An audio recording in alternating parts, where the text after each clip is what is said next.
Оппозиционное таджикистанское движение «Группа 24» раскололось. Ее лидеру Шарафиддину Гадоеву, который пришел на смену убитого в Стамбуле Умарали Кувватову, вынесли вотум недоверия и попросили уйти. Он с этим не согласился, и де-факто сейчас уже есть две группы 24, которые по сути теперь нужно называть группы по 12. Малочисленная таджикская оппозиция, которая и так большей частью вынуждена действовать только за рубежом, стала еще слабее.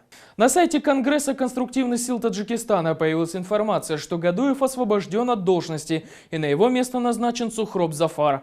Аналогичная участь постигла и Сабира Валиева, замглавы группы 24, который как раз в это время представлял движение в Европейском парламенте. На его место назначен Хусейн Ашуров, однако Шарафиддин Гадоев отставку не признал и обвинил новоявленных руководителей в симпатиях Эмомали Рахмону.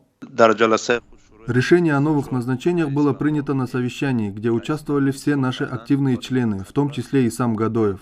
Это решение Высшего Совета, и ни о каком расколе группы речи идти не может. Мы не признаем эти изменения, так как они являются прихотью нескольких человек, которые исполняют приказ властей Таджикистана. Такое решение не имеет под собой никакого основания. Мы в ближайшее время планируем созвать политсовет группы и сделать заявление.